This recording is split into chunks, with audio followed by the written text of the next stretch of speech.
Tim, I've only just realised recently that it's been like nearly 3 years since I've reviewed an electric motorcycle, but safe to say, things have moved on quite a bit. Like this thing, this is the Naxeon I Am Pro, and the number of features on this bike fitted as standard, mate, is unreal.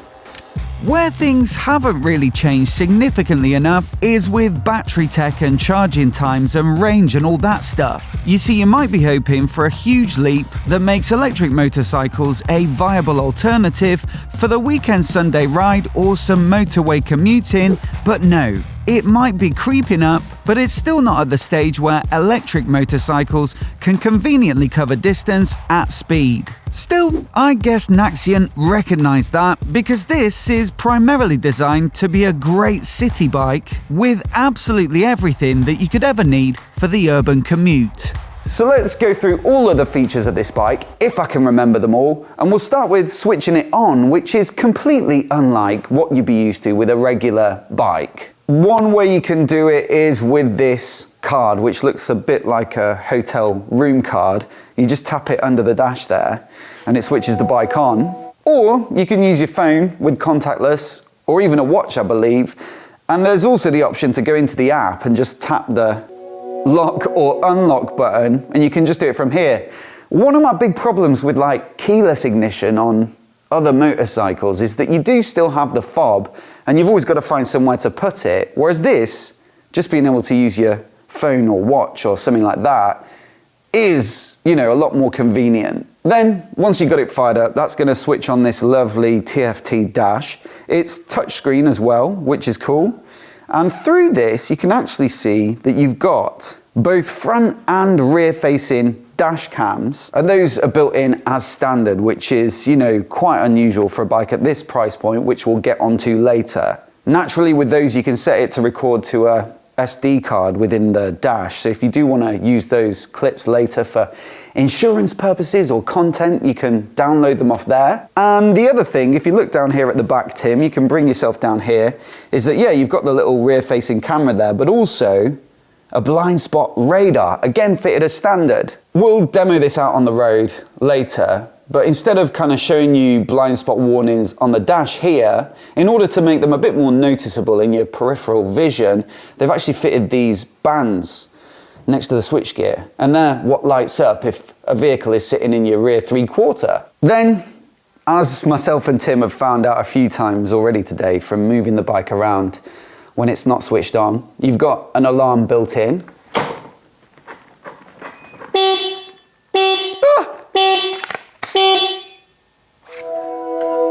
And you've also got geofencing as well, so you can set an area geographically where the bike is kept, let's say, and if the GPS, which is also built in, detects that it moves outside of that location, well, yeah, it will set the alarm off, and also you can track the bike in the app. You'll see the headlights still blinking because of the alarm just going off just then. But also, for a bit of fun, Tim, I haven't shown you this yet, it does have a light show. You ready? Yeah. Oh. Here we go, white lights. Hang on. Oh, yeah. Get the full effect, mate. Come on. What's not to like about this? I'm conflicted. Have a look here as well on the bands. Oh, yeah. Well, I'm amped to ride now. I don't know what you Yeah, let's put the lights back on, I think. You weren't expecting that, were you? Now, those body lights there that were part of the extremely impressive light show are just for when the bike's stationary, so they won't go off when the bike's riding. But I believe as well, I've not tried it yet, but when you're charging it, I think they give you a sort of charge status too, so maybe they do have some kind of functional purpose. Do you hear that little beep then? That's actually the seat sensor. So in the saddle, there's a bunch of sensors. And I think the idea is that if you drop the bike and then you try to pick it up, if you accidentally twist the throttle, obviously the bike's going to take off. So the bike, well, I think it limits it, to walking speed if there's no weight on the saddle. So you could be stood next to it perhaps and use it at walking speed to park it up or something, but it won't give you that full throttle response. And there is plenty of tech through the dash. So you've got different riding modes. I think there's 4 riding modes. They've got quite unusual names. So there's sail, which I think is like the most gentle, almost like you're sailing along. Dynamic, which is a little more sporty. And then zigzag, which is for kind of zigzag roads to give you the most responsive riding experience, I suppose. And of course, you're going to sacrifice range as you go into the more aggressive modes.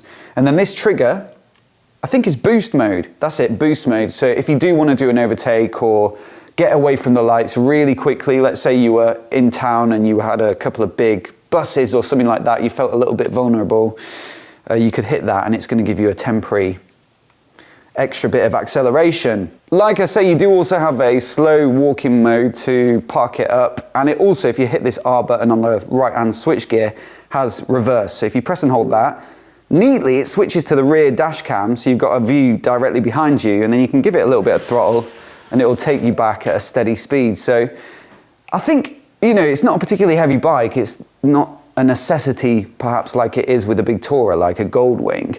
But I do also think we've all had those experiences if you've ever lived in the city where you've maybe parked nose down in like a motorcycle parking bay. Tim, I don't know if you've ever done that. And then it's quite difficult and you're going back up into traffic to kind of push back with your feet, and it can be awkward to be off the bike and kind of pushing it. So I do think that is quite a smart little feature, and of course it's probably easier to implement something like that with an electric bike than it would be with a petrol bike. Then, as you can see, you've got LED lighting with this cool looking front headlight with the daytime running lights around the edge and projectors in the middle. LED indicators as well. There's nav built in if you use the app. There's a nice map view on that big dash. There's TPMS, tire pressure monitoring as well, so if you do get a puncture, you'll get alerted on the dash. It's got all the features basically of like a fully spec'd out 20 grand adventure bike. The price though? Well, it's £6,226 for the regular I Am, and for this Pro version with more power and more range, well, it's £7,226. Thing is though, for our US viewers, well, it looks even cheaper at $4,999 for the standard bike or $6,999 for the Pro. So with all those features at a decent price point, this should be a brilliant commuter and really convenient to use as well. But is it actually any good out on the road? And is it better than spending roughly the same money on a petrol bike? Wait there. Here we go, mate. Ugh. It's a bit heavier, but this is a BSA Gold Star. This one costs, I think they're now 5.5 grand plus on the road fees, but it's basically the polar opposite of the Naxeon. So what I thought we'd do is ride them both into town and get a coffee. We'll have a little bit of like open road to get there, a bit of picking through city traffic, and that'll tell us, is the modern electric bike with all the gadgets and stuff a better riding experience, or can you never really replace the old school soul? Oh,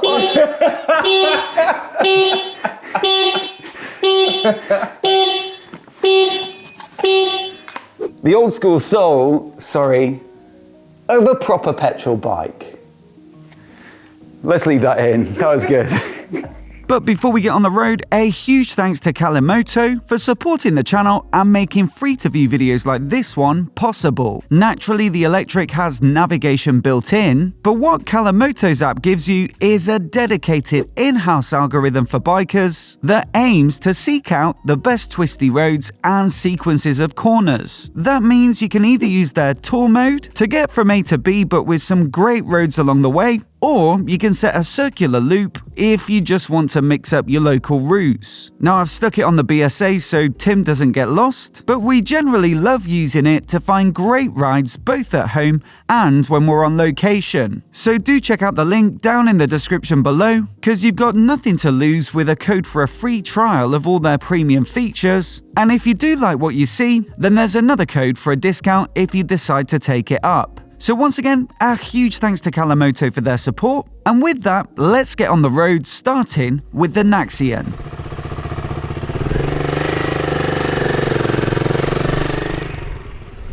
Now, as you can imagine, this thing is an absolute doddle to ride. There's no clutch, of course, no gears to worry about, and also you've got 2 brake levers, so no need to use your feet. Just the front brake on the right, rear brake on the left, a la bicycle, and it's just very much a twist and go, easy to ride kind of bike.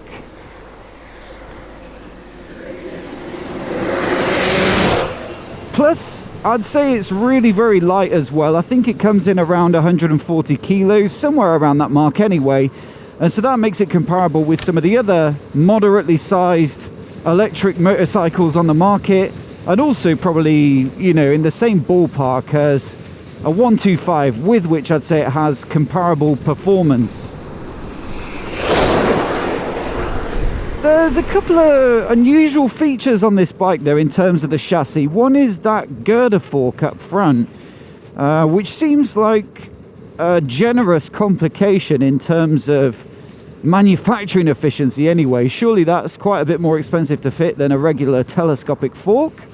But it does give you a bit of anti-dive, I suppose. So when you are on the brakes, it doesn't tend to dip so much on the front end, and so you could say it's beneficial in that regard.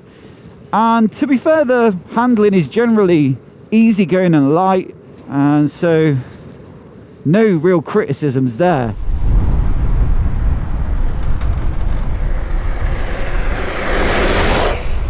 The other thing as well is the disc wheel covers. As you'll notice on the rear here, you've got something that makes it look really quite futuristic. And I believe if you buy one straight out the dealer, it actually comes with a disc cover fitted to the front as well. This one though has it removed. I believe they catch the wind a bit, and so it wouldn't be great in terms of reassurance or handling. And so yeah, especially with British weather, I'd say that was probably a smart idea from Artisan Electric, who lent me this press bike. And I would say as well, I've got a bicycle with deep carbon rims on it, and they really can catch a bit of side wind and give you a bit of a wobble. Still, cool that they're removable, and if you did want to put them on, it does give it, like I say, a bit of that next generation sort of aesthetic.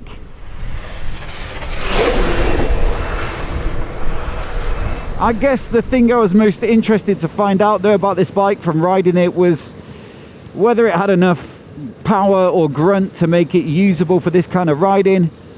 And it's probably what you'd expect with those sort of performance figures. It's really quite strong in terms of torque down low, and so off the line, especially in zigzag mode, it really does lurch forward quickly, but then things do start to die off quite severely, especially as you get up to 40, 50, and then up at 60, well, you've got to hit boost mode if you want to go anything beyond that momentarily. You do, of course, have those different riding modes I talked about. Sail is very soft. Dynamic, a little bit of a middle ground. Zigzag is the one that gives you the most fun, and so if you are doing a fairly short route like this, well, I'd almost certainly be running it in zigzag, just to have a bit of a hoot on it, and, well, it's not really eating up the range particularly quickly, so I reckon for your average commute, it's probably sufficient.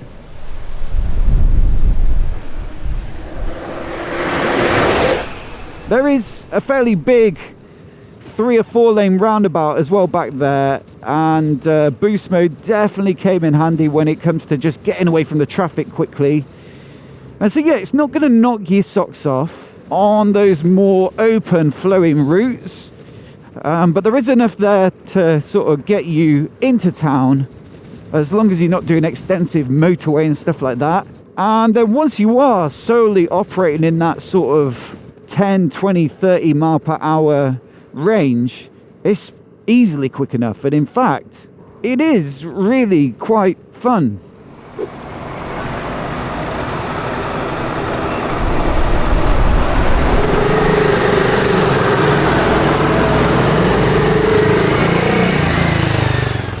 Honestly, I don't think this BSA Gold Star, in terms of brand new bikes on the market anyway, could be further from the Naxeon. It's a 650 single, so it's got that beautiful single cylinder sound.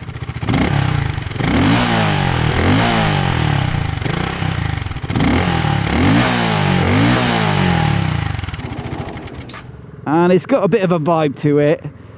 And then of course the whole thing is built to give you a bit of a feel of the bikes of yesteryear. You've got spoke wheels with an oversized front for that proper retro look. Fairly simple suspension as well, with the fork covers up front. Brakes are decent, but you know, it's a single disc. It's not built to hoon around racetracks. And then, of course, from a tech perspective, it's about as simple as it gets.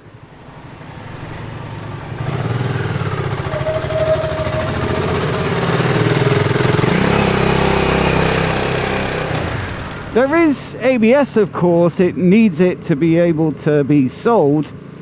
But I think other than that, you know, there's no riding modes, there's no connectivity, there's no alarm to keep going off when you move the bike around.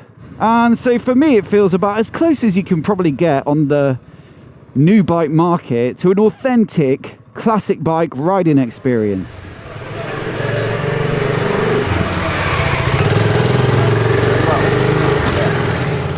So yeah, this might not be the most feature-laden bike. It's not the most performance-orientated either. It's not the most convenient, perhaps. But what it is properly soulful.